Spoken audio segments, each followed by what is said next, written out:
안녕하세요. 제가 소개할 사연은 필라테스 강사와 만나고 있는 이야기입니다. 저는 중소기업에 다니고 있는 직장인으로 남들처럼 평범하게 살아가는 35살 미혼남입니다. 그녀를 만나기 전에는 집과 직장만을 오가며 하루하루를 지루하고 피곤하게 살고 있었습니다. 삶의 행복을 느끼지 못하고 살던 저의 앞에 그녀가 나타나면서 일상의 변화가 일어나기 시작했습니다. 항상 그렇듯이 토요일 오후까지 늦잠을 자고 있는데 친구 녀석이 갑자기 찾아왔습니다. 아는 동생이 필라테스 강사인데 이 근처에서 새롭게 시작하게 돼서 만나러 왔다는 것입니다. 친구는 같이 저녁이나 먹자며 귀찮아하는 저를 억지로 끌고 나가 약속 장소로 데리고 갔습니다. 약속 장소에는 한눈에 봐도 필라테스 하는 여자라는 걸 알 수 있을 정도로 몸매가 좋은 예쁜 여자가 있었습니다. 저는 남녀 관계에 있어서는 굉장히 보수적인 성향이고 성격 자체가 내성적인 편이라 짧은 치마나 레깅스를 입고 다니는 여자를 고운 시선으로 바라보지 않았었습니다. 그녀하고는 아무런 상관은 없었지만 주위의 시선 때문에 같은 테이블에서 함께 밥 먹는 것도 부담스러웠습니다. 하지만 단둘이 있으면 어느 누구보다도 열정적인 시간을 보낸다고 자부할 수 있습니다. 친구는 보고만 있어도 흐뭇하게 만드는 그녀를 아는 동생이라 소개하면서 그녀에게 운동을 배워보라고 추천하였습니다. 그녀는 한 달 동안은 무료로 가르쳐 드릴 테니 운동해보고 괜찮다는 생각이 들면 그때 가서 등록해도 된다 하기에 지나가는 말투로 알겠다고 했습니다. 그날도 여느 때와 다름없이 퇴근해서 드라마를 보고 있는데 그녀에게서 연락이 왔습니다. 그녀는 저를 기다리고 있었는데 며칠이 지나도 오지 않아서 연락을 했다고 하였습니다.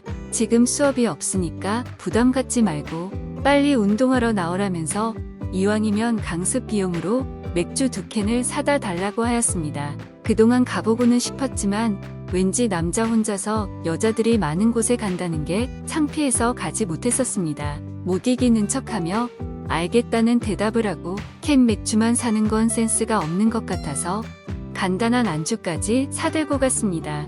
그녀가 보내준 주소지에 도착은 했는데 학원 같은 것은 보이지 않는 주거용 오피스텔이었습니다. 그녀에게 연락을 하고 내가 도착한 곳이 맞는지 물어봤는데 제대로 찾아왔다면서 10층으로 올라오라고 하였습니다. 그녀가 학원이 아닌 살고 있는 집으로 오라는 이유는 딱 한 가지 뿐이라는 생각을 하며 기대를 하고 초인종을 눌렀습니다. 그녀는 짧은 나시에 레깅스를 입고 저를 반갑게 맞아주었지만 저보다는 캔맥주를 더 반가워하는 것 같았습니다. 오피스텔은 제가 상상했던 내부 모습이 아니라 운동하는데 필요한 기구들만 있었습니다. 그녀는 오피스텔에서 1:1 맞춤형 개인 교습을 하면서 차후에 유튜브 채널을 만들기 위해 이곳에 준비를 한 것이었습니다. 저는 단둘이 운동을 한다는 것만으로도 설레었고 그녀가 몸 상태를 확인한다면서 여기저기 잡아주고 짓누를 때마다 숨을 제대로 쉴 수가 없었습니다. 그녀는 몸 상태를 모두 확인하고 저의 목이나 허리는 문제없이 잘 정렬돼 있는데 골반이 틀어졌다면서 집중적으로 골반 균형 잡는 운동을 하였습니다. 저는 운동이라기보다는 어릴 때 선생님에게 벌 받는 느낌이었습니다. 밖에서 볼 때와는 전혀 다르게 그녀가 운동을 가리키고 시범을 보이는 모습들은 너무나 매력적으로 보였습니다. 그녀는 첫날이니까 몸 상태 체크하는 걸로 끝내자며 30분 정도 진행하고 마무리를 하였습니다. 전혀 운동을 하지 않다가 갑자기 힘을 썼다고 몸이 조금 뻐근하기는 했지만 그렇게 힘들지는 않았습니다. 운동이 힘들지는 않는데 그녀가 옆에 붙어서 가르쳐 주다 보니 다른 곳에 자꾸 힘이 들어가서 참느라 고생을 하였습니다.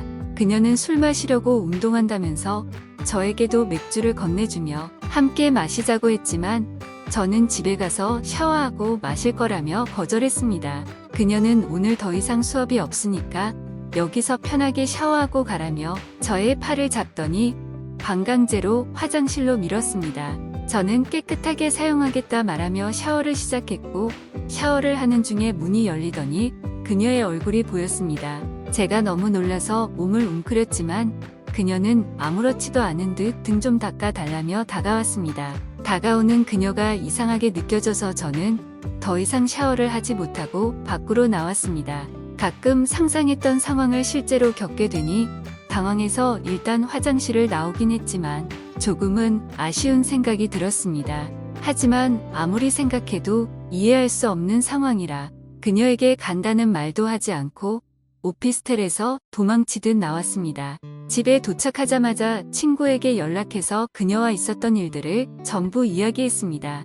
친구는 저의 말을 다 듣고 배꼽 잡는다며 큰 소리로 웃어대더니 자기도 처음에 놀라긴 했지만 저처럼 그냥 나오지 않고 사랑하는 시간까지 보냈다고 했습니다. 그런 뒤로 그녀와 아직까지 가끔 만나고 있다며 너는 주는 것도 안 받아먹고 다이어트 중이냐며 약을 올렸습니다. 저는 뒤통수를 맞은 듯 충격을 받았지만 이미 배는 떠났고 머릿속엔 완벽했던 그녀의 몸매만 가득했습니다. 저는 지푸라기라도 잡는 심정으로 그녀에게 좀 전에는 당황해서 그냥 나왔는데 다시 가면 안 되냐고 메시지를 보냈습니다. 잠시 후 메시지가 도착했고 저는 그녀가 어떤 결정을 했을지 너무 떨려서 메시지를 한 번에 보지 못하였습니다. 손으로 메시지를 가려가며 위에서부터 한 글자씩 간절한 마음으로 읽어 내려갔습니다. 메시지를 모두 확인하고 저는 만세를 부르며 기뻐서 어쩔 줄을 몰라 했습니다. 그녀도 등을 닦아달라는 자기를 거부하고 도망간 사람은 처음 겪는 일이라고 하였습니다. 민망하고 창피해하는 중이었다면서 차라리 자기가 오빠 집으로 갈 테니 같이 맥주 한 잔 더 하자는 내용이었습니다. 저는 그녀에게 집 주소를 보내주고 지저분한 방을 빠르게 치우기 시작했습니다. 집에 도착한 그녀는 레깅스가 아닌 편한 운동복으로 갈아입고 왔는데 지금까지와는 또 다르게 순수해 보이고 어려 보였습니다. 그녀와 눈이 마주치고는 누가 먼저랄 것도 없이 우리는 한참을 웃었고 그녀의 완벽한 몸매를 다시 볼 수가 있었습니다. 저는 허무하게 끝날 수도 있던 그날을 그녀와 뜨거운 시간을 보내고 행복한 추억으로 남길 수가 있었습니다. 그날 이후로 그녀가 수업이 없으니 운동하러 오라는 연락을 해오면 그녀의 기운을 받기 위해서 만사를 제치고 달려갔습니다. 약속대로 한 달 후부터는 수업료를 내면서 운동을 하였고 1년이 지난 지금도 그녀에게 강습을 받고 있습니다. 집과 직장만 오가면서 지루하게 보냈던 저의 일상은 그녀를 만나면서 하루하루가 즐겁고 새로운 삶을 살게 되었습니다. 소설에나 나올 것 같은 일들을 겪고 있는 저의 사연을 자랑하고 싶어서 소개해드렸습니다. 끝까지 읽어주셔서 감사드리고 남는 시간에 집에만 계시지 마시고 취미 활동하면서 새로운 경험하시기 바랍니다.